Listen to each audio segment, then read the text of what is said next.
नमस्ते दोस्तों, स्वागत है आप सबका हमारे चैनल गपशप में।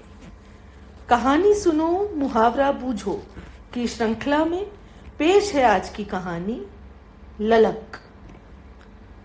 रोज की तरह सुलेखा और नीना ठीक 9:30 बजे ऑफिस के लिए निकल पड़ी। उनके छोटे से शहर में ऑफिस नजदीक होने के कारण वे पैदल ही चली जाया करती थी। बाजार पार करते ही उनका ऑफिस आ जाता था। वे दोनों पड़ोस में ही रहती थीं, इसलिए बचपन से ही उनकी अच्छी खासी दोस्ती थी। बाजार से गुजरते हुए उन्होंने देखा कि एक दुकान की बहुत ही खूबसूरत ढंग से सजावट हो रही है। शाम को ऑफिस से वापस आते हुए उन्होंने देखा कि वहां एक खूबसूरत सी कपड़े की दुकान खुल गई है। दोनों सहेलियां रोज आते जाते उस दुकान को देखती और एक दूसरे से कहती कि अगली बार यहीं से कपड़े खरीदेंगी, परंतु इतने बड़े शोरूम के अंदर जाने की उनकी हिम्मत ही नहीं पड़ रही थी। उन्हें लग रहा था कि वहां उन्हें बहुत महंगे कपड़े मिलेंगे। इसी वजह से दोनों सहेलियां उस शोरूम को बड़ी ही ललक के साथ देखती हुई आगे बढ़ जाती और सदा की तरह उसी कोने वाली छोटी सी दुकान मोहन वस्त्रालय से ही कपड़े खरीद लेती। फिर एक दिन दोनों ने फैसला किया कि कुछ दिन पैसे इकट्ठे करने के बाद ही वह इस शोरूम से सूट खरीदेंगी।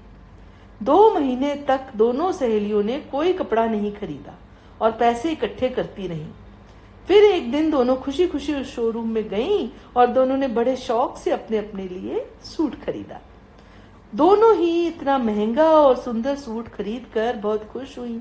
उन्होंने रास्ते में उसे दर्जी को सिलने के लिए दे दिया और सूट के मिलने का बेसब्री से इंतजार करने लगी। आखिर 4 दिन बाद उन्हें वह सूट तैयार होकर मिल गया। दोनों एक ही दिन नया सूट डालकर ऑफिस पहुंची। वे दोनों बहुत खुश थीं क्योंकि उन्होंने इतना महंगा सूट पहली बार खरीदा था। 2-4 दिन बाद नीना ने बड़े दुख से सुलेखा से कहा कि उसने जो सूट लिया था उसका तो धोते ही रंग निकल गया है और वो सूट बिल्कुल ही खराब हो गया है। यह सुनकर सुलेखा भी फिक्रमंद हो गई कि कहीं उसका सूट भी खराब न हो जाए। उसने डरते डरते अपने सूट को धोया, लेकिन जब उसका जरा भी रंग नहीं निकला तो वो खुश हो गई कि उसका सूट ठीक निकला है। अगले दिन वो उसी सूट को पहनकर ऑफिस जाने लगी तो ये क्या, वह सूट तो सिकुड़कर छोटा हो चुका था। वह तो उसे पहन ही नहीं पाई।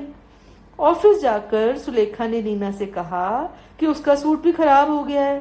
दोनों को बहुत ही अफसोस हो रहा था कि इतने पैसे सूट पर लगाने के बाद भी वे उसे एक बार ही पहन पाई हैं। मगर क्या करती, दोनों ही मन मसोस कर रह गईं।